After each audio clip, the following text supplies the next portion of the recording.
যারা আমাদের রেমিটেন্স যোদ্ধা রয়েছে বিশ্বের বিভিন্ন প্রান্তে, যারা প্রবাসী রয়েছে, আমাদের এই ছাত্র জনতার অংশগ্রহণে সফল গণঅভ্যুত্থানটির ক্ষেত্রে রেমিটেন্স যোদ্ধাদের বিশেষ অবদান রয়েছে।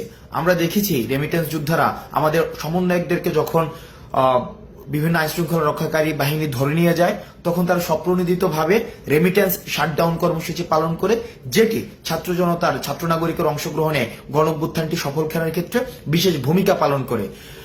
এই কয়েকদিনে আমরা দেখেছি যে বিভিন্ন প্রবাসী বা রেমিটেন্স যোদ্ধা আমাদের সাথে বিভিন্নভাবে যোগাযোগ করতে চেষ্টা করেছে এবং তারা তাদের বিভিন্ন দাবি আমাদের কাছে পৌঁছাতে চেষ্টা করেছে। আমরা প্রত্যেকটি দাবিকে বিশেষভাবে গুরুত্ব দিচ্ছি এবং বিশেষ করে কিছু দাবি আমাদের নজরে এসেছে। আমি এর মধ্যে কিছু দাবি নিয়ে কথা বলবো।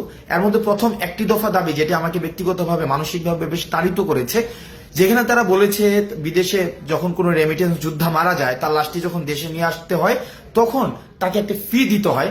আমরা এই জায়গায় তারা এই ফিটি চাচ্ছেন না বা এই ফিটি তারা দেওয়ার মতো, বা আমরাও এটা মনে করি যে রেমিটেন্স যোদ্ধা যারা দেশের জন্য বাইরে থেকে কাজ করেছে, তাদের যে অপঘাতে মৃত্যু বা স্বাভাবিক মৃত্যু যখন হয়, তারা যখন দেশে আসতে চায় বা দেশে তাদের লাশটা নিয়ে আসতে হয়, সেক্ষেত্রে আমরাও বিশ্বাস করি কোনো ধরনের ফি থাকা উচিত নয়। সুতরাং এই বিষয়টি নিশ্চয়ই অ্যাড্রেস করা হবে।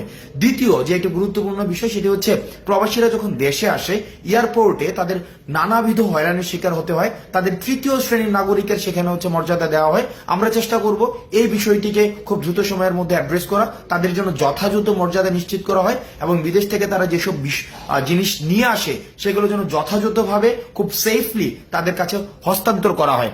আরেকটি বিষয় রয়েছে, সেখানে তারা বলেছেন যে যতদিন পর্যন্ত তারা বিদেশে থাকেন ততদিন পর্যন্ত তাদের যে সন্তান রয়েছে দেশে, তাদেরকে বিশেষভাবে তাদের যেন তত্ত্বাবধান করা হয়, সেই বিষয়টিকে আমরা অ্যাড্রেস করার চেষ্টা করব।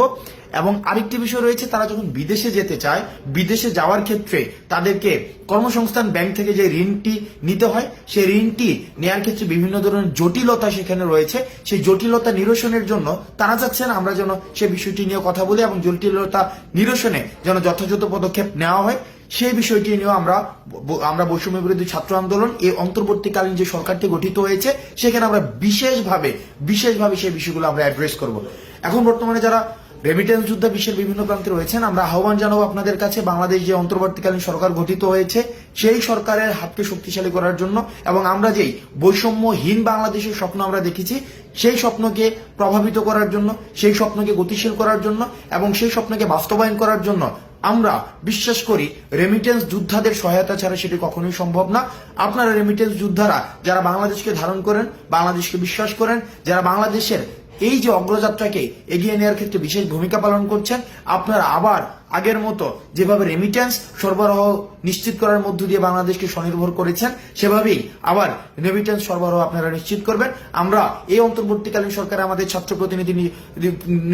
ছাত্র প্রতিনিধি যারা রয়েছেন, তাদের অংশগ্রহণের মধ্য দিয়ে আপনাদের না বলা কথাগুলোকে আমরা তাদের কাছে পৌঁছে দিব এবং আমরা প্রতিশ্রুতি দিচ্ছি আপনাদের এতদিন পর্যন্ত যেসব দাবিগুলো বাস্তবায়ন হয়নি, সেই সব দাবিগুলো বাস্তবায়নের ক্ষেত্রে আমরা স্পোকসম্যান হিসাবে কাজ করব। আপনারা বিশ্বের যে প্রান্তে থেকে বাংলাদেশকে প্রতিনিধিত্ব করছেন, আপনাদের সবাইকে সালাম জানাচ্ছি। সালাম আলাইকুম।